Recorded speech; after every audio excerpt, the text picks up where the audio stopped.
प्यारे बच्चों, आज हम कक्षा 9वीं गणित का अध्याय 6 लेकर आए हैं, है ना। आज हम पढ़ने वाले हैं संख्याओं में भी खेल, प्ले विथ नंबर। इसके अंतर्गत हम देखेंगे पेज नंबर 112 पर एक प्रश्न दिया गया है, करके देखिएगा। इसके अंतर्गत दिया गया है ए की वैल्यू 3 है, बी की वैल्यू 4, सी की वैल्यू 5 है और डी की वैल्यू 0 है। तो किसी, है ना, एक अंक का उपयोग एक ही बार करेंगे और इससे बनने वाली पहला प्रश्न दिया गया है, सबसे बड़ी संख्या कौन सी होगी। यानी कि ए का मान 3, बी का मान 4 और सी का मान 5 और डी का मान 0 से किसी एक अंक का प्रयोग हम करते हैं तो सबसे बड़ी संख्या कौन सी होगी। आप नंबर देख पा रहे हैं, सबसे अंक बड़ा है 5। यदि इसको हम पहले लिखते हैं यहाँ पर, या फिर हम कहेंगे इकाई में यदि हम सबसे छोटी संख्या को लिखें, छोटी संख्या क्या है 0, उससे बड़ी संख्या क्या है 3, उससे बड़ी संख्या क्या है 4 और उससे बड़ी संख्या क्या है 5, तब ये हमें बड़ी संख्या प्राप्त होगी 5430। ये इसका आंसर होगा। इसी प्रकार दूसरा प्रश्न कहता है ए बी सी डी और ए डी बी सी में कौन सी संख्या बड़ी होगी। तो चलिए हम देखते हैं, ए बी सी डी के रूप में लिखते हैं तो क्या आता है। ए के जगह रखेंगे तो 3 आएगा, बी के जगह रखेंगे तो 4 आएगा, 3 के जगह रखेंगे तो 5 और डी के जगह रखेंगे तो 0। यानी हमारा ए बी सी डी का मान हुआ 3450। इसी प्रकार दूसरा है ए डी बी सी। तो यहाँ पर आप ए का मान रखेंगे 3, डी का मान रखेंगे तो हमारे पास आएगा, डी का मान कितना है 0 है और बी का मान कितना है हमारे पास 4 है और सी का मान कितना है 5। तो 3045 है ये वाला मान और ऊपर वाला मान 3450। पूछा गया है इनमें से कौन सी संख्या बड़ी होगी। तो बड़ी संख्या क्या होगी, ये वाली होगी। तो आंसर लिखेंगे आप, बड़ी संख्या होगी 3450। अर्थात हम कह सकते हैं ये बड़ी संख्या मतलब ये वाली बड़ी संख्या होगी, ए बी सी डी बड़ी संख्या होगी, ये हम बता सकते हैं। अगला प्रश्न है, देखेंगे प्रश्न नंबर दूसरा देखेंगे, सबसे छोटी संख्या कौन सी होगी। क्या वह 3 अंकों का होगा या 4 अंकों का होगा, है ना। तो सबसे छोटी संख्या भी हम बता सकते हैं यदि हम इकाई में 0 को लिखते हैं, है ना, सबसे छोटी संख्या को, फिर उसके बाद उससे बड़ी संख्या 3, उसके बाद बड़ी संख्या 4, उसके बाद 5, ये हो गया, है ना। और है ना, और कहता है कि इसमें सबसे छोटी संख्या, ये तो बड़ी संख्या बन गया, लेकिन हमें क्या बनाना है, सबसे छोटी संख्या। तो छोटी संख्या के लिए हम क्या करेंगे, यदि हम 0 को लास्ट में लिखेंगे, फिर उसके बाद 3 को लिखें, फिर 4 को लिखें, 5 लिखें, तो ये क्या बनेगी, छोटी संख्या। तो ये नहीं होगा, ये तो बड़ी संख्या हो गई। तो ये छोटी संख्या है। अब ये कहता है कि बताइए सबसे छोटी संख्या में ये जो प्राप्त संख्या है वो कितने अंकों की होगी। ऐसे देखने में लगता है 4 अंक की है, लेकिन 0 जो हजारवें स्थान पर है इसका कोई मूल्य नहीं होता है, अर्थात 5, 4 और 3 का मूल्य होगा, अर्थात 345 ही पढ़ा जाएगा जो कि 3 अंकों की होगी। तो यहाँ पर लिखेंगे 3 अंकों की होगी, ठीक। इसी प्रकार देखेंगे अगला है डी बी ए सी का मान कितना होगा और यह कितने अंकों की संख्या होगी। तो डी के जगह आप मान रखेंगे, डी की जगह होगा 0, बी की जगह रखेंगे 4, ए की जगह रखेंगे 3 और सी की जगह रखेंगे 5। तो ये आया 445 ही पढ़ा जाएगा, 0 हजारवें स्थान पर है, इसका कोई मूल्य नहीं है, अर्थात ये कितने अंकों की होगी, 3 अंकों की। उत्तर लिखेंगे 3 अंकों की होगी। इस तरह से हम ये प्रश्न नंबर तीसरा भी हम बना सकते हैं आसानी से। अगला प्रश्न है ए का मान 1, बी का मान 2, सी का मान 3 और डी का मान 4 हो तो A B Guna C D करना है।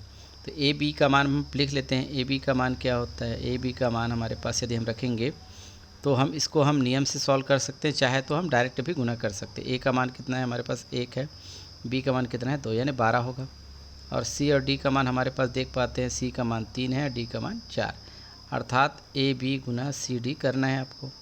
तो इसका गुना करेंगे, अर्थात इसका मतलब क्या हुआ 12 गुना 34, और आप इसे आसानी से गुना करेंगे तो हमें उत्तर मिल जाएगा 408। ये आप गुना करके देख सकते हैं। इसी प्रकार से हम अगला प्रश्न देखते हैं। इसी का दूसरा प्रश्न है A B plus C D. तो ए बी का मान हमारे पास क्या है, देख रहे हैं 1 है, बी का मान 2 है, धन सी और डी का मान लगा, है ना, 3 और 4 का है। आपस में जोड़ेंगे तो 2 और 4 कितना होगा 6, 3 1 4 46 होगा। इस तरह से इसे बनाया जा सकता है। आइए हम देखते हैं प्रश्नावली 6.1 का पहला प्रश्न, जोड़ने वाला प्रश्न है। ए बी प्लस 3 3 यानी 33 जोड़ेंगे तो 12 भी आना चाहिए। अर्थात यहाँ पर ए और बी अज्ञात है, इसका मान आपको ज्ञात करना है। बी का मान यहाँ पर बी और ए का मान, तीनों का मान आपको क्या करना है, ज्ञात करना है। तो चलिए हम इसको इस तरह से भी लिख सकते हैं, देखेंगे ए बी प्लस 3 लिखा है और यहाँ पर है 12 और बी, यानी कि यहाँ पर आप देख पा रहे हैं, कलर थोड़ा सा चेंज कर लूँ तो समझ में आएगा। यहाँ पर देखो b और 3 का योग 3 होगा, a और 3 का योग 12 होगा। तो यहाँ पर अब इसको इस तरह से लिख सकते हैं, है ना, b प्लस 3 के बराबर b आना चाहिए। ठीक है, 1 मिनट, इस प्रश्न में त्रुटि है।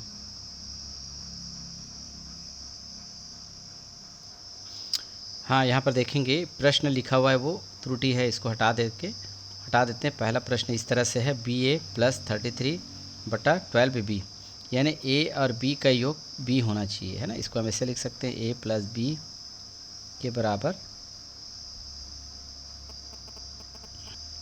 सॉरी, है ना, a प्लस 3 के बराबर b आना चाहिए, इस तरह से। दूसरा है b और 3 का योग करेंगे तो 12 आना चाहिए, b प्लस 3 का योग 12 के बराबर होना चाहिए। क्योंकि यहाँ पर हम देख पा रहे हैं a और b दो अज्ञात है, इसलिए इस समीकरण को हल नहीं कर सकते, इसे हम आसानी से हल कर सकते हैं। यानी पहला समीकरण मान लीजिए, इसको दूसरा। तो यहाँ पर आप b का मान ज्ञात कर सकते हैं। तो b बराबर क्या होगा, 3 का पक्षांतर करेंगे तो 12 ऋण 3, तो कितना आ जाएगा हमारे पास, 9 जो आया हुआ है उसे आप समीकरण पहला में रखेंगे। तो हमारे पास समीकरण पहला क्या है, a प्लस 3 बराबर b है, और b के स्थान पर क्या रखेंगे हम, 9, यहाँ पर 9 रख देंगे। तो a धन, है ना, 3 इज इक्वल टू b का मान 9। तो इस तरह से a का मान हम पक्षांतर करके प्राप्त कर सकते हैं। 9 ऋण 3 का पक्षांतर करेंगे तो 3, तो बराबर क्या आएगा, 6। तो a का मान कितना हुआ, 6, और b का मान कितना आया, 9। मान रख के देखते हैं योग सही आता है कि नहीं आता है। यहाँ पर अब ये लिखा हुआ है b के स्थान पर क्या रखेंगे हम, 9, और a के स्थान पर रखेंगे 6, और 3 और 3 दिया गया है, बराबर 12 भी दिया गया है, और b के स्थान पर हमको क्या रखना है, यहाँ पर आ जाएगा b के स्थान पर 9। तो देख लेते हैं इसका योग सही है कि नहीं। 6 3 9 और 9 3 12, ये आपका आंसर सही आ रहा है, यानी a का मान 6 होगा और b का मान 9 होगा। अगला प्रश्न देखते हैं, लिखा है 3xy प्लस y/2/1018, ये प्राप्त करना है। तो यहाँ पर y और 2 दोनों का योग 8 के बराबर होगा, इसे हम समीकरण के रूप में लिख लेते हैं। यहाँ से हम y का मान निकाल लेते हैं, तो 8 ऋण क्या होगा, 2 होगा, तो कितना आ जाएगा हमारे पास, 6, यानी y का मान हमें 6 प्राप्त हो गया।